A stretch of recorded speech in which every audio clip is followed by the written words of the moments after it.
وہ آپ کو اس حدیث میں پتہ چلے گی. سنن نبی داؤد 4131، شیخ البانی نے بھی صحیح کہا، زبیر علی زئی صاحب نے بھی صحیح کہا. اس میں آپ کو یہ بات پتہ چل جائے گی حضرت حسن کے بارے میں. سیدنا مقدام بن مادی رضی اللہ تعالیٰ عنہ بڑے جلیل القدر صحابی ہیں. انہی سے وہ ابو داؤد میں حدیث ہے کہ مجھے اللہ تعالیٰ نے قرآن اور اس کی مثل عطا کیا، یعنی سنت. مقدام بن مادی یہ حضرت میر معاویہ کو ملنے کے لیے گئے شام میں، اور وہاں پر بیٹھے ہوئے ایک خبر آئی تو حضرت میر معاویہ نے کہا مقدام تجھے پتا ہے کہ حسن فوت ہو گئے؟ تو حضرت مقدام نے کہا انا للہ و انا الیہ راجعون.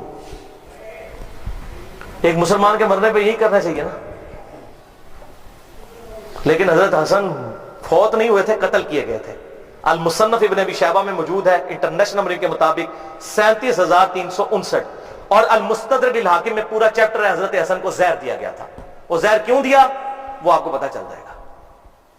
شہید کیا گیا بڑی چھوٹی سی عمر میں 49 ہجری میں. تو حضرت حسن کی وفات کی خبر پہنچی تو مقدام نے پڑھا انا للہ و انا الیہ راجعون. تو حضرت معاویہ نے کہا کہ مقدام تو حسن کے مرنے کو امت کے لیے مصیبت سمجھ رہا ہے؟ استغفر اللہ، اللہ اکبر، استغفر اللہ. اب جب انہوں نے یہ بات کی تو انہوں نے کہا میں حسن کی وفات کو مصیبت کیوں نہ سمجھوں. میں نے خود دیکھا حضور صلی اللہ علیہ وسلم دائیں طرف حسن کو بٹھاتے تھے اور بائیں طرف حسین کو، اور کہتے تھے حسن مجھ سے ہے، حسین علی سے ہے. اور تو کہہ رہا معاویہ کہ میں حسن کی وفات کو مصیبت شمار نہ کروں. اور پھر حضرت معاویہ کا ایک چمچہ وہاں سے بولا حسن جو ہے وہ آگ کا ایک انگارہ تھا، اللہ نے اسے بجھا دیا.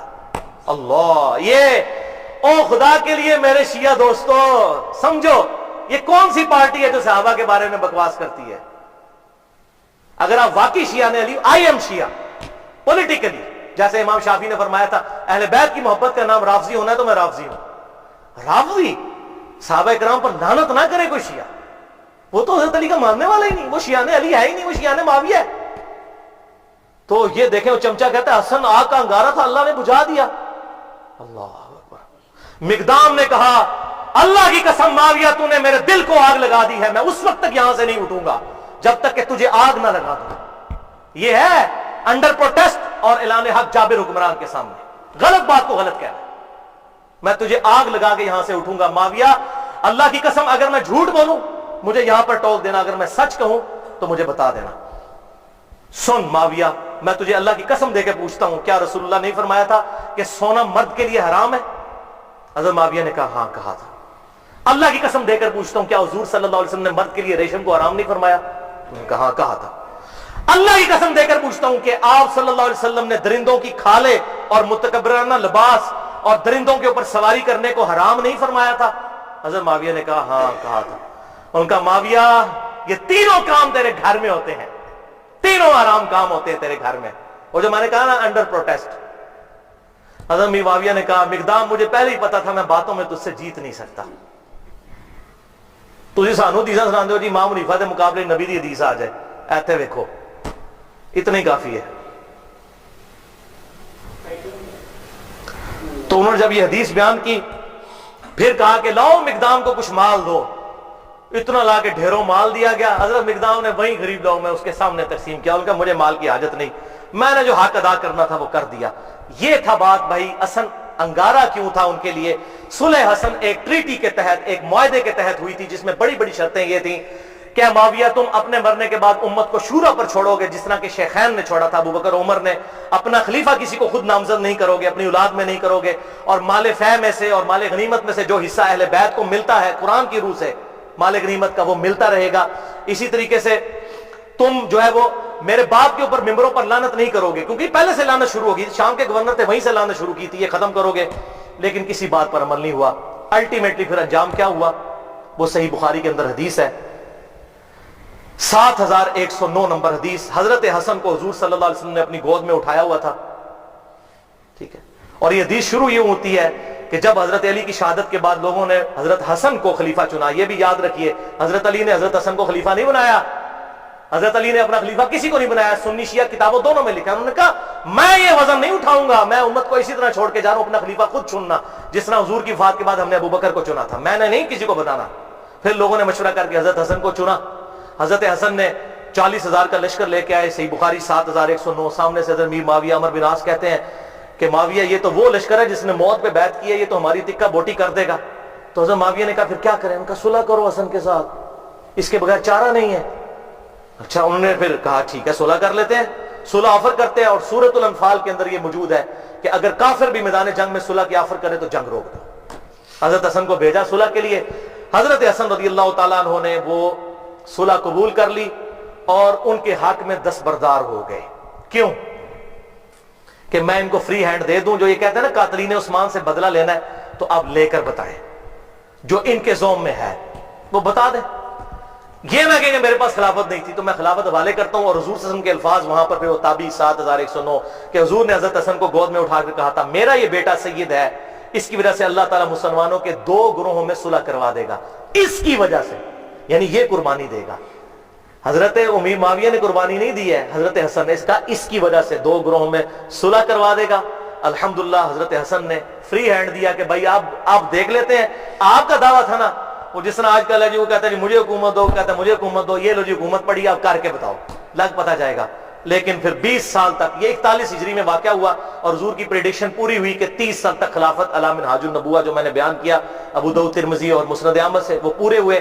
اور ایون امام ابن تیمیہ نے منہاج السنہ میں لکھا کہ ربیع الاول کے مہینے میں، دن کنفرم نہیں لیکن ربیع الاول میں حضور کی وفات ہوئی تھی 11 ہجری میں، اور 41 ہجری ربیع الاول میں صلح حسن ہوئی، اور 30 سال پورے ہوئے۔ اور امام ابن تیمیہ جیسے شخص جنہوں نے اہل تشیع کے خلاف منہاج السنہ لکھی، اس کتاب میں لکھتے ہیں کہ حضرت حسن 5ویں خلیفہ راشد ہیں، 6 مہینے ان کے بھی خلافت راشدہ ہیں، کیونکہ 30 سال ان کے 6 مہینے بنا کر پوری ہوتی ہے وہ شامل کر کے، لہٰذا امیر معاویہ رضی اللہ تعالیٰ عنہ یا یزید ابن معاویہ یہ دونوں خلیفہ راشد نہیں بلکہ اسلام کے بادشاہ ہیں۔ یہ انہوں نے لکھا۔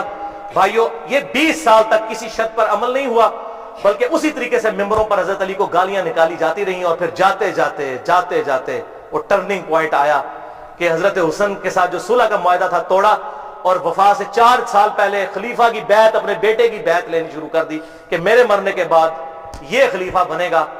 اب مولا حسین میدان میں اترتے ہیں، لیکن مغرب کی نماز کے بعد انشاءاللہ تعالی۔ بھائیو، ابھی تک تقریباً ہماری 1.5 گھنٹے کی گفتگو ہو چکی ہے، اور اب انشاءاللہ یہ 25-30 منٹ میں ہماری گفتگو کنکلوڈ ہو جائے گی۔ آخری سچویشن ہم ڈسکس کریں گے۔ تو اب بات ہماری جہاں پر مکمل ہوئی تھی وہ ابو داؤد کی حدیث 4131، جس کو شیخ البانی نے بھی صحیح کہا، شیخ زبیر علی زئی صاحب نے بھی صحیح کہا رحمہم اللہ، کہ حسن آگ کا انگارہ تھا جسے اللہ نے بجھا دیا، والعیاذ باللہ تعالی۔ اس اسدی شخص نے وہاں پہ کامنٹس دیے، تو پھر مقدام بن مادی نے جابر حکمران کے سامنے حق کا کلمہ بلند کیا۔ تو آگ کا انگارہ کیوں تھا؟ اس لیے کہ ہر وقت یہ چیز فکر لاحق تھی، ہر وقت یہ فکر لاحق تھی کہ ایک معاہدے کے تحت حکومت لی ہے کہ ہم یہ کام کر کے دکھائیں گے۔ وہ کام کیا کرنا، کوئی ایک بھی شرط پوری نہیں کی، اسی طریقے سے سب و شتم مولا علی پر ممبروں پر جاری، اسی طریقے سے لوگوں کے ساتھ زیادتیاں، لوگوں کا مال لوٹنا، لا حق قتل کرنا، جس سے اختلاف رائے ہو اسے قتل کروا دینا، یہ اسی طریقے سے جاری 20 سال تک۔ تو ڈر لگا ہوا تھا کہ اگر حسن زندہ ہوا تو پھر تو وہ معاملہ کسی بھی وقت اس انگارے میں آگ بھڑک سکتی ہے، اور لوگ پھر نواسے رسول کی وجہ سے میدان میں اتر سکتے ہیں، لہٰذا ان کو زہر دے کر شہید کر دیا جائے۔ اب کہتے ہیں جی پتہ نہیں کس نے کیا، لیکن جو اس کا بینیفیشری ہے اسی نے کیا، نام لینے کی ضرورت نہیں ہے۔ بہرحال زہر سے ان کو شہید کیا گیا۔ حضرت حسین یہ منظر دیکھتے رہے، 20 سال تک کڑتے رہے۔ انہوں نے کئی خط بھی لکھے حضرت امیر معاویہ رضی اللہ تعالیٰ عنہ کو کہ جو کچھ تم امت کے ساتھ کر رہے ہو، مجھ پر تمہارے خلاف قیام واجب ہو چکا ہے، میں ڈرتا ہوں میں اللہ کو کیا منہ دکھاؤں گا، لیکن میں اپنے بھائی کی صلح کا پابند ہوں کہ ٹھیک ہے چلو جاتے جاتے امت کے لیے کوئی معاملہ خیر کا ہو جائے گا، اور امت کو شورا کے سپرد کیا جائے گا، شیخین رضی اللہ عنہما کی طرح، ابو بکر و عمر کی طرح رضی اللہ تعالیٰ عنہما۔ لیکن یہ معاملہ پھر بگڑ گیا. حضرت امیر معاویہ رضی اللہ تعالیٰ عنہ کی وفات 60 ہجری میں ہوئی. حضور صلی اللہ علیہ وسلم کی وفات کے تقریباً 50 سال کے بعد، وفات سے 4 سال پہلے انہوں نے اپنی زندگی میں اپنے بیٹے کے لیے بھی بیعت لینا شروع کر دی، ایک وقت میں 2 خلیفوں کی بیعت. جبکہ صحیح مسلم میں حدیث ہے انٹرنیشنل نمبر کے مطابق 4799 کہ اگر ایک خلیفہ کی موجودگی میں دوسرے خلیفہ کی بیعت کی جائے تو دوسرے کو قتل کر دو. وہ تو واجب القتل ہو چکا تھا، ایک وقت میں 2 خلیفوں کی بیعت تو نہیں ہو سکتی.